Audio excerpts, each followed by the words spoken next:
उत्तर प्रदेश के ऊर्जा मंत्री श्रीकांत शर्मा शनिवार को वृंदावन पहुंचे थे, जहां उन्होंने शनिवार की शाम को संतों के साथ टूरिस्ट फैसिलिटी सेंटर में कुंभ मेले को लेकर एक बैठक आहूत की और साथ ही संतों से कुंभ मेले को लेकर समीक्षा की। वहीं इसी क्रम में रविवार को ऊर्जा मंत्री श्रीकांत शर्मा ने सुबह से यमुना में बैठकर कुंभ मेले के कार्यों का निरीक्षण किया और कुंभ मेले में हो रहे कार्य में तीव्र गति लाने की बात कही। साथ ही संतों के साथ नाव में बैठकर ऊर्जा मंत्री श्रीकांत शर्मा ने अनेक सुझाव भी लिए और अधिकारियों को निर्देश दिए कि 2021 का होने वाला कुंभ भव्य कुंभ होगा।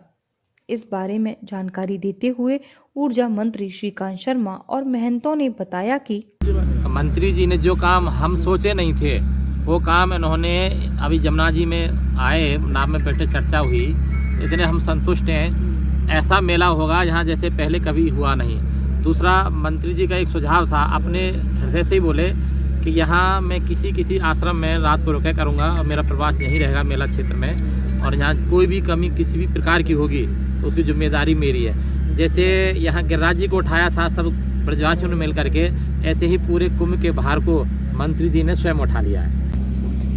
जो आज हम सब इस कुंभ मेला क्षेत्र में माननीय मंत्री जी के साथ में खड़े हैं, हमारे सारे प्रशासन के अधिकारी यहाँ पर उपस्थित हैं और विशेषकर जो हमारे मंत्री जी इस मेला व्यवस्था कुंभ व्यवस्था को लेकर अधिकारियों के साथ जो उन्होंने दिशा निर्देश जारी किए हैं, हम लोग जो कुछ भी मांगना चाह रहे थे, अपनी मांग रखना चाह रहे थे, उस मांग को रखने के पहले ही मंत्री जी ने अपने आदेशों के द्वारा सारी मांगों को पूर्ण कर दिया है। अब हमें केवल इंतजार ही, जो कि हमें पूरी विश्वास है, संभावना तो नहीं कह सकते, पूर्ण विश्वास है, क्योंकि मंत्री जी ने भी हमारे सामने कहा है कि मैं हर शनिवार को समीक्षा बैठक लूँगा। तो अब हम लोग पूर्ण रूपेण संतुष्ट हैं। यहाँ का अखाड़ा परिषद, यहाँ का साधु समाज, यहाँ के सारे वृंदावन नगरवासी सभी लोग इस बात से संतुष्ट हैं कि मंत्री जी ने विशेष अपने दायित्व को समझते हुए, क्योंकि आप क्षेत्रीय विधायक भी हैं और उस अपने जनप्रतिनिधि के पद का निर्वहन करते हुए आपने संपूर्ण जिम्मेवारी अपने ऊपर ले लिया है। अब इसलिए हम लोग उस जिम्मेवारी से भी मुक्त हैं। अब हमें तो केवल मंत्री जी से ही कहना है और मंत्री जी की व्यवस्थाएं हमें देखना है। महाकुंभों की तरह ही कुंभ है और आज तो इतने गदगद हैं संत लोग। हमारे ऊर्जा मंत्री भैया ने अपना पूरा हृदय खोल दिया है और आज जो अधिकारियों के संग में जो ऐसी भाषा है बड़ी सभ्य और बहुत कारगर कि जल्दी से जल्दी हमें चाहिए। और सबसे बड़ी प्रसन्नता तो यह है कि भैया ने अपने तरफ से ही कह दिया कि हर शनिवार को मैं निरीक्षण करूंगा। इससे ज़्यादा संतुष्टि संतों की कुछ नहीं है। संत भारी गदगद है और हमें तो लग रहा है कि ठाकुर जी भैया के माध्यम से इस बार का कुंभ ऐसा अविस्मरणीय कुंभ होगा जो लोग याद करेंगे, समस्त ब्रजवासी और पूरे भारत के संत। कुंभ को लेकर संतों ने क्या मांग रखी मंत्री जी ने? मांग से पहले भैया पूरी कर रहे हैं संतों को मांग, तो जब करें जब न हो। भैया ने अपने तरफ से, हमारे ऊर्जा मंत्री जी ने इतने बढ़िया से उसका विचार किया है, चिंतन किया है। कल मंत्रियों ने जो हम लोगों को दिखाया, यहाँ के मेलाधिकारी ने जो दिखाया, उसमें संत इतने संतुष्ट हैं और अपने तरफ से भैया उसमें इतने सक्रिय हैं हमारी ऊर्जा मंत्री जी, जिसमें संतों को कुछ कहने की आवश्यकता ही नहीं पड़ रही है। दिव्य कुंभ है, सुरक्षित कुंभ है और ये सब हमारे पूज्य संतों का कुंभ है। हम सब सौभाग्यशाली हैं कि हमारे मुख्यमंत्री जी एक संत हैं और लगातार वो इस पूरे इस मेले की जो गतिविधियां हैं कुंभ मेले की, उन सब पर उनकी पूरी निगाह है, लगातार संपर्क में हैं। आज स्वयं 7 बजे पूरे इस मेला में जो काम होने वाला है इसकी आदरणीय मुख्यमंत्री जी स्वयं इसकी समीक्षा भी करेंगे। तो मुख्यमंत्री जी पूरी तरह से इस बात को लेकर संकल्पबद्ध हैं कि हाँ, दिव्य जो कुंभ है, भव्य कुंभ है, उसका भव्य आयोजन हो और सब पूज्य संतों का हम लोग आशीर्वाद प्राप्त कर रहे हैं और कोई कहीं कमी ना रहे, इस तरह का प्रयास है। लेकिन ये हम सब ब्रजवासियों का कुंभ है, कहीं कोई कमी भी रहेगी तो उस कमी को हम सब मिलकर पूरा करेंगे और ये भव्य कुंभ, दिव्य कुंभ बहुत सफल ये कुंभ हो, ऐसी हम सब अपने ठाकुर जी से कामना करते हैं, भगवान कृष्ण से कामना करते हैं। संतों के आशीर्वाद से हमारा ये कार्यक्रम बहुत अच्छे से संपन्न होगा, ऐसी सब ब्रजवासियों की अपेक्षा। यमुना में अविरल धारा की मांग की प्रयास है। अब देखिए धीरे धीरे अब शनिवार को, हर शनिवार को हम यहीं पर रहेंगे और लगातार सब आदेश निर्देश माननीय मुख्यमंत्री जी ने दिए हैं। यहाँ अविरल धारा भी रहे, अच्छी मात्रा में यहाँ जलस्तर रहे इसकी चिंता हमारी सरकार कर रही है। आदरणीय मुख्यमंत्री जी स्वयं इसकी चिंता कर रहे हैं। कितना बजट रखा गया इस कुंभ के लिए सरकार? चिंता मत करो, सब ठीक होगा। आपने औरंगाबाद बिजली घर का निरीक्षण किया, पागलवा बिजली घर का निरीक्षण, औरंगाबाद में कुछ कमी भी नजर आई, नाराजगी आपने व्यक्त की? देखिए, सस्ती बिजली आने वाले समय में उपभोक्ताओं को मिले, ये हम लोग सुनिश्चित कर रहे हैं। उसके लिए समय पे बिल, सही बिल उपभोक्ताओं को मिले, ये सुनिश्चित कर रहे हैं। साथ ही साथ में जो हमारे स्टोर हैं, हमारे जो वर्कशॉप हैं, वहाँ पर भी जो जितनी आवश्यकता है उतना ही सामान खरीदा जाए, क्योंकि ये पूरा जो भार है ये उपभोक्ताओं के सिर पे आता है। तो जितनी आवश्यकता है उतना सामान खरीदें, जितनी बिजली उपभोक्ता कंज्यूम कर रहा है उतना वो बिल दे दें। तो हमने पूरी तरह से ये, हम लोग इसके प्रयास में हैं कि आने वाले समय में उपभोक्ताओं को सस्ती बिजली मिले, निर्बाध बिजली मिले, ये हमारा भारत के संविधान निर्माता डॉक्टर भीमराव अंबेडकर साहब की 65वीं परिनिर्वाण जयंती मनाई गई, जिसमें वृंदावन नगर के नागरिकों ने मथुरा वृंदावन मार्ग स्थित डॉक्टर अंबेडकर पार्क में भीमराव अंबेडकर की मूर्ति पर माल्यार्पण किया। साथ ही उनके 65वें वर्ष पूर्व हुए, जिस पर परिनिर्वाण को याद किया गया। बंधुओं, जैसा कि आपको विदित है, आज भारत रत्न संविधान शिल्पी परम पूज्य बाबा साहब का परिनिर्वाण दिवस, 65वां परिनिर्वाण दिवस विगत वर्षों की भांति आपके शहर वृंदावन में बड़े हर्षोल्लास, सादगी, प्रेम और भाईचारा के साथ आयोजित किया जा रहा है। आज का जो कार्यक्रम है उसमें हम सभी लोग बाबा साहब के अनुयायी मिलकर उनकी स्मृति में उनके जन्मोत्सव, उनका जन जागरण करने के लिए यहाँ एकत्रित होते हैं। उनको श्रद्धा सुमन और उनका माल्यार्पण कर हम सब लोग सम्मान कर उनके आदर्शों पर चलने का संकल्प लेते हैं। इस अवसर पर हम सभी संभ्रांत नागरिकों का और वृंदावन नगर के समस्त साधु संत, वैरागी, आचार्य, सभी धार्मिक लोगों का स्वागत करते हैं।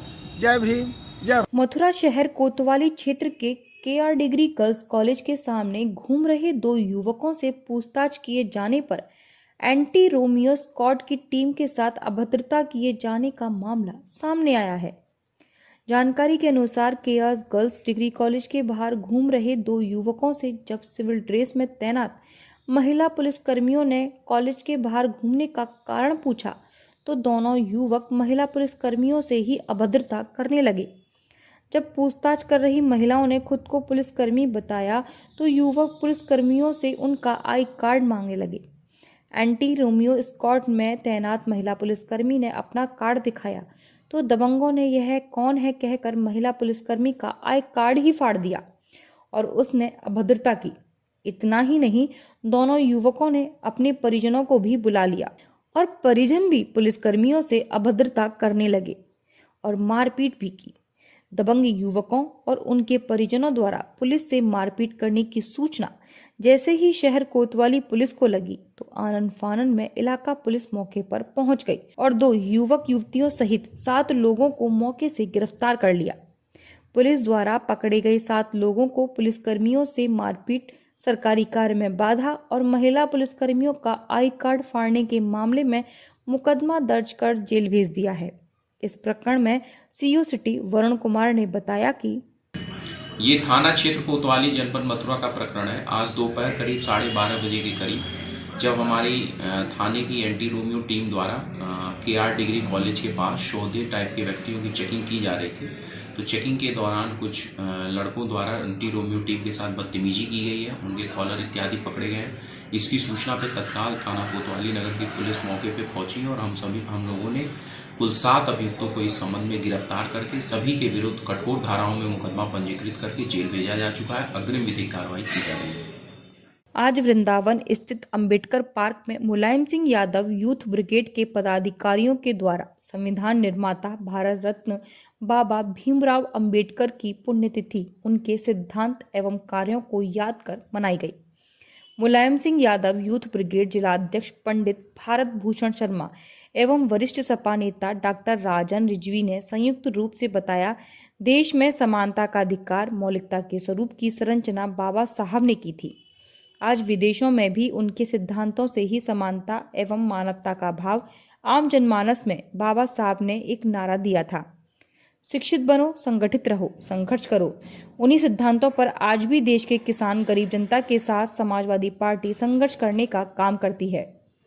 आज 64वें श्री स्वर्गीय भीमराव अम्बेडकर जी के पूर्ण दिवस में ये अवसर पर सारे समाजवादी पार्टी के नौजवान कार्यकर्ता आज वृंदावन इस अम्बेडकर पार्क में इकट्ठे हुए हैं, इसी सद्भावना के साथ, इसी उम्मीद के साथ कि जब विदेशों में भी असेंबली में ये कह दिया गया कि देश अगर चलेगा तो स्वर्गीय अम्बेडकर जी के विचारों से चलेगा, और देश में जो संविधान और कानून के प्रारूप समिति के चेयरमैन थे वो स्वर्गीय बाबा भीमराव अम्बेडकर जी थे, और उन्होंने आज जो हमारा देश विकसित हुआ है, हमारे देश में जो तरक्की की है, वो उनका श्रेय केवल बाबा भीमराव अम्बेडकर जी को ही जाता है।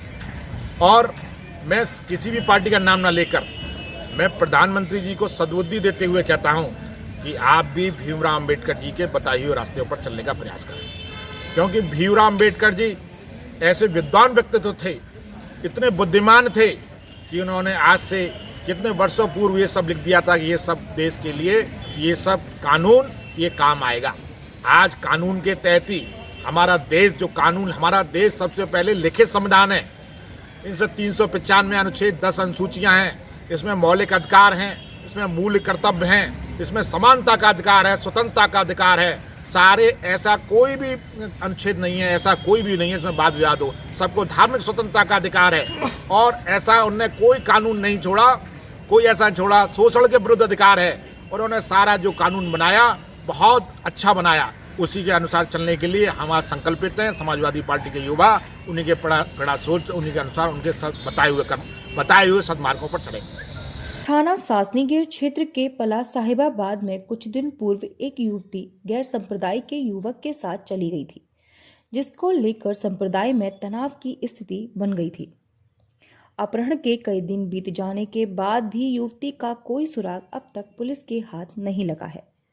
दरअसल आपको बता दें कि थाना सासनीगेट क्षेत्र के पला साहिबाबाद मोहल्ले से विगत दिनों गैर संप्रदाय के युवक के साथ एक युवती चली गई थी, जिसको लेकर पुलिस उस युवती का अभी तक कोई पता नहीं लगा पाई है। वहीं युवती के परिजन आला अधिकारियों के चक्कर काटने को मजबूर हैं। इस पूरे प्रकरण को लेकर इस संबंध में एसएसपी को भी लिखित प्रार्थना पत्र दिया गया है। परिजनों का कहना है कि युवती की जल्द से जल्द पुलिस बरामदगी कराए। वहीं इस पूरे मामले को लेकर जब पूर्व मेयर शकुंतला भारती को जानकारी हुई तो वह अपने तमाम कार्यकर्ताओं के साथ थाना सासनीगेट पहुंच गईं और थाना अध्यक्ष को चेतावनी देते हुए कहा कि जल्द ही अगर पुलिस अपनी कार्यशैली के चलते युवती को बरामद नहीं करा पाई तो वह थाने का घेराव करेंगी। वहीं दूसरी तरफ युवती के परिजनों का कहना है कि जिस युवक के साथ युवती गई है वह गैर संप्रदाय का है और युवती को बहला फुसला कर अपहरण करके ले गया। वहीं इस संबंध में पुलिस के आला अधिकारियों का कहना है कि पूरे मामले की छानबीन की जा रही है और जल्द युवती को बरामद कर लिया जाएगा। कंपनी में आ जाती काम करने के लिए, मुझे खाना दे रही आ जाती थी चीजें, फिर और मन नहीं लगता उसका तो मेरे पास आ जाती, फिर मैं बैठा लेती अपने बाकी मेरी साथ में चलना। कौन ले गया लड़का? लड़का उसका नाम है आसिफ नाम का लड़का है। कहाँ रहता है? ये पला रोड पे ही रहता है, बहुत पुराना है। तो कैसे संपर्क में आई थी, क्या हुआ था? गौरव नाम का लड़का है, वो बताते हैं मोबाइल ला के देता था तीसरे दिन। तो उससे बातचीत करती थी? उससे बात करती होगी, मैंने तो देखी नहीं थी आज तक बात करते हुए। मैंने तो 1 तारीख को मालिक परी की है, तब मैंने फोन लिया उससे लड़की ने, तब मैंने डांटी है, तब पूछी थी कि क्या बात हुई। जब मुझे वो लड़का गौरव नाम का आएगा वो मुझे मोबाइल देता था तीसरे दिन आके। कब भागी है लड़की? 2 तारीख की शाम को 4 बजे 4:30 बजे। तो अभी मिली नहीं है लड़की? अभी नहीं मिली है सर। तो लड़की हिंदू है? हाँ हिंदू है। लड़का थाने में क्या सुनवाई हुई? थाने में आया पाई क्या? थाने में कुछ वही रिपोर्ट रखवाई तो कर रही हमने, सारे में देखी हमने, कहीं आसपास में कहीं छिप गई हुई डर की वजह से। वो कहीं दिखी नहीं हमने, तो फिर हमें बताई थी कि हमारे घरइयों ने, उन्होंने कि वहाँ पे जाके लपड़ बगड़ कर दिया, जाके भागा दौड़ी करेगी, पुलिस पकड़ लेगी जाके। अब यहाँ कर गए, यहाँ आके कोई सुनाई नहीं आई हमारी। कह रहे थे कि जा रही हैं कैसे ले जा रहे हैं कि मतलब जिसकी हम कल्पना भी नहीं कर सकते। अभी आपने देखा, ये कम से कम छठा केस है ये अभी अभी में। और पला रोड की बिटिया थी, नाबालिग बिटिया है, और वो लड़का क्या नाम है उसका, वसीम, क्या नाम, आसिफ नाम का लड़का है, और वो नाबालिग बिटिया को ले गया उठा करके। तो और अभी तक पता नहीं है, तीसरा दिन है। आज यहाँ थाने पर इसी उद्देश्य को लेकर के हम लोग यहाँ पर आए हैं। हमें लड़की चाहिए, कैसे लाएंगे कैसे नहीं लाएंगे ये इनका काम है, प्रशासन का काम है। किस तरीके से लेकर के आएंगे, अगर नहीं आती है तो कल ये थाना सर्टिफिकेट भरा हुआ मिलेगा। मैडम क्या कहेंगे इसको लेकर लगातार जो घटना ऐसी घटित हो रही है? भाई ये लोग आप देख रहे हैं, इन लोगों ने बड़ी योजनाबद्ध तरीके से ये लोग काम कर रहे हैं। इनका मिशन चल रहा है हिंदू बिटियाओं को मुसलमान बनाने। एक महिला ने अपने प्रेमी की हत्या कर दी और अपने पति को छोड़कर प्रेमी के साथ रहने लगी। महिला के एक बच्चा होने के बाद उसने दूसरे युवक से प्रेम संबंध बना लिए थे। इस बात की भनक लगने से प्रेमिका ने दूसरे प्रेमी के संग मिलकर पहले प्रेमी का गला घोंटकर हत्या कर दी। इस मामले में एसपी सिटी कुलदीप सिंह ने बताया कि शुक्रवार रात चंदनिया खेड़ा निवासी सतीश की मौत हो गई थी। पत्नी सरोज ने पुलिस को बताया था कि तबीयत खराब होने के चलते मौत हुई है, लेकिन मृतक की गर्दन पर निशान होने से पुलिस को कुछ शक हुआ। इस बीच मृतक के परिजनों ने भी हत्या की आशंका जाहिर की, जो पोस्टमार्टम रिपोर्ट में साफ हो गई कि सतीश की मौत गला दबाकर हुई है। एसपी सिटी ने सरोज का बैकग्राउंड खंगाला तो पता चला कि सरोज की शादी मृतक के चाचा वीरपाल से हुई थी। उस पर वीरपाल से 4 बच्चे थे। इस बीच सतीश से उसकी नजदीकी बढ़ी और वह सतीश के साथ ही पत्नी बनकर रहने लगी। सतीश से भी उसे एक बच्चा हो गया। इसके बाद भी उसके पड़ोसी कपिल से भी उसके संबंध बन गए, जिसकी जानकारी पर सतीश उसका विरोध करने लगा। यह बात सरोज और उसके दूसरे आशिक को पसंद नहीं थी, जिसके बाद उन्होंने सतीश को रास्ते से हटाने के लिए योजना बनाई और उसी योजना के तहत सतीश की भी हत्या कर दी। जहां पुलिस ने सरोज को गिरफ्तार किया तो उसने पूरा घटनाक्रम ही खोल दिया। अब पुलिस कपिल की तलाश में दबिश दे रही है। दिनांक 5 को थाना कुआरसी में मुकदमा लिखा गया था, जिसमें 302 धारा 302 में लिखा गया था। इसमें इस संबंध में 4 तारीख को एक घटना पुलिस को आई थी, जिसमें सरोज, जो कि अपने आप को सतीश की पत्नी बता रही थी, ने सूचना दी थी कि उसके पति की रात में कुछ जहरीला पदार्थ या कुछ खाने से मृत्यु हो गई है। जिसके सूचना पे पुलिस सुबह पहुंची और बॉडी का पोस्टमार्टम कराया। पोस्टमार्टम कराने पर ये तथ्य सामने आया कि मृतक की मृत्यु गला दबाने से हुई है। इसके संबंध में जब गहनता से पूछताछ की गई सरोज से, तो ये तथ्य निकल के सामने आए कि सरोज, जिसके पति का नाम वीरपाल है और जो 8 साल से यहाँ पे सतीश के साथ लिव इन में रह रही थी, ने ही अपने एक जो उसका मित्र था, जिसके साथ उसके अन्य व्यक्ति जिसके साथ उसके प्रेम संबंध थे, जिसका नाम कपिल पुत्र तेजपाल निवासी चंदनिया, उसके साथ मिलकर रात्रि को 4 तारीख को 10:30 बजे मिलकर सतीश की हत्या कर दी थी गला दबा के। और ये सब इन्होंने एक प्लानिंग के तहत किया था, क्योंकि जो सरोज जो है यह कपिल के साथ लगभग 1.5 महीने से प्रेम संबंध स्थापित कर चुकी थी और इसको रास्ते से हटाकर ये दोनों भाग के शादी करने के फिराक में थे। और 2 दिन पहले भी नींद की गोली देके इन्होंने इसको मारने का प्लान बनाया था, पर नींद की गोली न मिलने के कारण यह गला दबाकर इसको रास्ते से हटाकर दोनों का शादी करने का प्लान था, जिसमें जो एक अभियुक्त सरोज पत्नी वीरपाल निवासी चंदनिया खेड़ा, जो कि ओरिजिनली वृंदावन की रहने वाली है, को गिरफ्तार कर लिया गया है। तथा दूसरा अभियुक्त जो कपिल पुत्र तेजपाल, वो अभी फरार है और शीघ्र उसकी भी गिरफ्तारी की जाएगी और मामले का विधिक निस्तारण किया जाएगा। अलीगढ़ शहर के एक थाना क्षेत्र में एसपीओ के पद पर तैनात महिला की ओर से दर्ज मुकदमे में कहा गया है कि उसकी बेटी का दहेज को लेकर ससुरालियों से विवाद चल रहा है। इसी के तहत पिछले दिनों उसकी बेटी ने अपने ससुराल वालों के खिलाफ सासनी गेट थाने में मुकदमा दर्ज कराया था। इस मामले की विवेचना क्राइम ब्रांच के इंस्पेक्टर राकेश यादव के पास है। एफआईआर में कहा गया है कि विवेचना के दौरान राकेश महिला एसपीओ के भी संपर्क में आई और बेटी को न्याय दिलाने का भरोसा दिलाने लगे। धीरे धीरे राकेश महिला का उत्पीड़न करने लगा। बीती 10 अक्टूबर को आरोपी ने महिला को रामघाट रोड स्थित थाना क्वारसी से चंद कदम की दूरी पर एक होटल में मुकदमे की जानकारी व कागज देने के बहाने बुलाया। एसपीओ वहां पहुंची तो इंस्पेक्टर ने उसके साथ दुष्कर्म किया, साथ ही धमकी दी कि यह बात अगर उसने किसी को बताई तो उसकी बेटी के मुकदमे में कोई कार्रवाई नहीं करेंगे। एसपीओ इसी डर से काफी दिनों तक चुप रही और शिकायत नहीं की।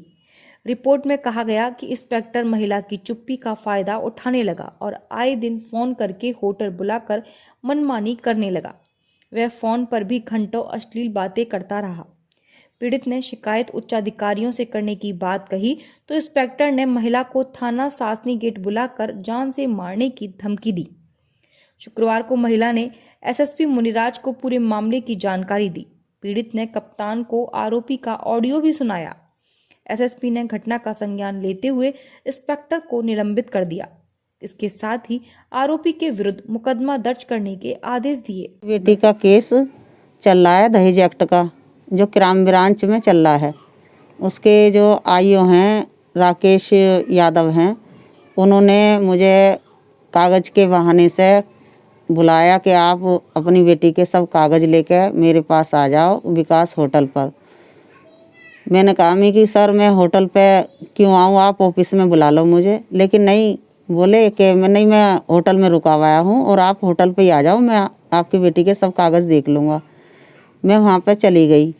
मैंने बाहर से खड़े होकर कॉल भी करी उनको, मैं कि सर मैं विकास होटल पर खड़ी हूँ सामने ही।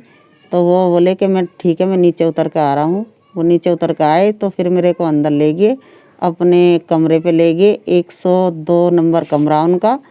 सो वहाँ अंदर बैठाया, मेरे कागज़ लिए। कागज़ लेने के बाद में पहले तो थोड़े से कागज़ दे के हल्के फुल्के, फिर उसी के बाद में मुझे दबोच लिया उसने और मेरे साथ में गलत काम करा। मैंने कहा सर आपने ऐसे क्यों करा? तो बोले कि आप चिंता मत करिए, आपकी केस में बहुत कुछ कर सकता हूँ मैं इस लड़के को ज़रूर गिरफ्तार करूँगा। फिर क्या हुआ? फिर मैंने कहा मैं कि सर आपने मेरे साथ बहुत गलत करा, मेरी मजबूरी का फ़ायदा उठाया। बोले कि कोई मजबूरी नहीं और बाहर जाके मत कहना, और बाहर जाके कहा तो मैं आपके केस की सबको निकाल सकता हूँ और आईओ की बहुत बड़ी पावर होती है। उसके बाद फिर कॉल आए? फिर मैं वहाँ से चुपचाप चली आई। फिर उसके बाद उन्होंने मुझे फ़ोन पे बार बार कभी 9 बजे बुला रहे, कभी 10 बजे बुला रहे, लेकिन मैं डर की वजह से वहाँ नहीं गई। शिकायत की फिर आपने किसी? फिर मैंने किसी से मतलब सलाह ली मैं कि मेरे साथ ऐसे हो रहा है और मैं क्या करूँ इसमें। तो वो बोले कि तुम रिकॉर्डिंग पे लगा दो मोबाइल, जो भी होगा तो रिकॉर्डिंग में हो जाएगी। मैंने रिकॉर्डिंग पे अपना मोबाइल डाल दिया, उनकी सब रिकॉर्डिंग करी जैसी वो मेरे से बातें करते गए, जिस तरीके की भी। शिकायत दर्ज कराई फिर मैंने एसएसपी सर के व्हाट्सएप पर डाल दिया और शिकायत करी मैं कि सर ऐसे मेरे साथ में हो रहा है, आप मेरी ये रिकॉर्डिंग सुन लें और मुझे न्याय दिला दें। उन एसएसपी सर ने रिकॉर्डिंग सबरी सुन ली और पढ़ा तो उन्होंने राकेश यादव को सस्पेंड कर दिया। फिर मैं अपनी तहरीर लिखवा कर थाना क्वारसी गई। थाना क्वारसी में मेरा मुकदमा दर्ज करा दिया गया। किन धारा में कुछ पता है? हाँ 376 है और 506 और 507 भी है, इतनी ध्यान नहीं है मेरे को। मतलब वो सस्पेंड हो गया क्या? हाँ भी जाना चाहिए? हाँ सस्पेंड भी हो गया है और वो जेल भी जाना चाहिए ज़रूर, क्योंकि आजकल ये हो रहा है कि महिला अपने पीड़ा लेकर थाने में जाती हैं आईओ के पास में, लेकिन कुछ लोग ऐसे होते हैं जो कि मजबूरी का फ़ायदा उठाने वाले आईओ होते हैं और उठा भी चुके हैं। ये नहीं कि नहीं उठाते, किसी की बहन बेटी के ऊपर भी गंदी नज़र रखते हैं, उनकी मजबूरी का फ़ायदा उठाए। लेकिन औरतें हैं बेचारी अपनी इज्जत बचाने की खातिर और बदनाम होने की खातिर चुप भी बैठ जाती हैं। इसलिए ऐसे आईओ को रहने का कोई अधिकार नहीं है। आप एक एसपीओ भी हैं, महिला एसपीओ, कि आपके सामने इस तरह के मामले पहले? हाँ, मैं एसपीओ भी हूँ, लेकिन मेरे सामने ऐसे आते हैं क्योंकि आईओ जो होते हैं हंसी मजाक भी करते हैं और मतलब लड़कियों को गंदी नज़र से भी देखते हैं। कभी ये नहीं देखते कि हमारे भी घर में बहन बेटी, हाँ, मजबूरी का नाजायज़ फ़ायदा उठाते हैं। अब आप क्या चाहती हैं? अब मैं ये चाहती हूँ कि राकेश यादव को जेल होनी चाहिए। झांसी के बरुआ सागर थाना क्षेत्र में वर्चस्व को लेकर स्कॉर्पियो सवार दबंगों ने पत्नी के सामने युवक पर फायरिंग करते हुए पत्थरों से हमला किया, जिसमें वह गंभीर रूप से घायल हो गया। घायल अवस्था में उसे उपचार के लिए मेडिकल कॉलेज में भर्ती कराया गया। दरअसल जिले के सीपरी बाजार थाना क्षेत्र के कोटवेहटा निवासी राजा बाबू बरुआ सागर थाना अंतर्गत कंपनी बाग में पत्नी के साथ रहता है। पत्नी के मुताबिक आज सुबह वह ग्राम बबई से अपने घर स्कॉर्पियो कार से आ रहा था। घर से चंद दूरी पर पहले से घात लगाए हुए दूसरे 4 पहिया वाहन सवार लगभग 4 दबंगों ने उस पर फायरिंग करते हुए पत्थरों से हमला कर दिया। पति पर हमला देख पत्नी घबरा गई। उसने शोर मचाया। शोर सुनकर हमलावर मोंटू यादव को घायल अवस्था में छोड़कर लोग भाग गए। सूचना पाकर थाने की पुलिस मौके पर पहुंची और घायल को उपचार के लिए मेडिकल कॉलेज में भर्ती कराया। वहीं इस हमले का कारण वर्चस्व की जंग बताया जा रहा है। फिलहाल पुलिस घटना की जानकारी करते हुए छानबीन करने में जुटी है। क्या मामला हो गया है? हम अंदर थे, झाड़ू लगा रहे थे।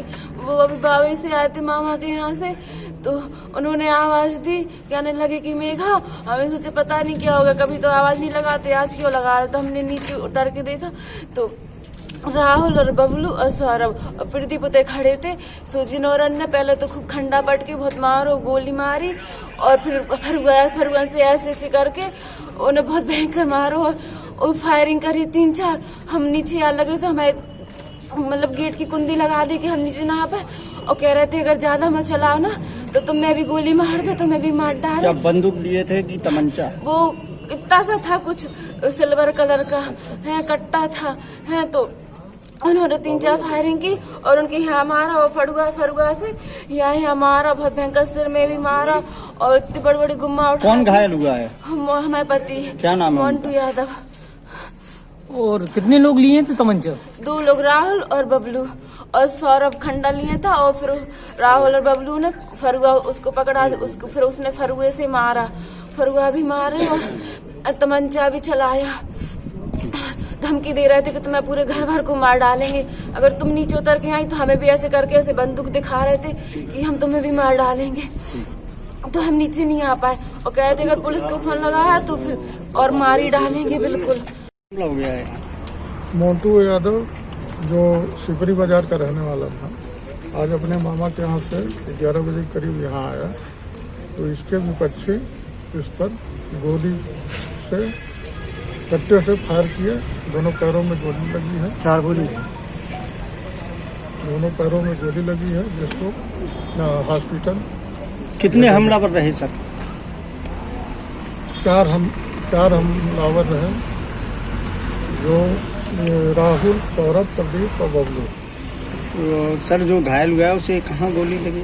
दोनों पैरों में लगी है, जिसको झांसी ले जाया गया है और यहाँ की और जांच की जा रही है, क्योंकि पुराने इनके मुकदमे भी हैं, उस संबंध में भी जांच की जा रही है। सर तमंचे के अलावा किसी और चीज़ से प्रहार किया गया है क्या?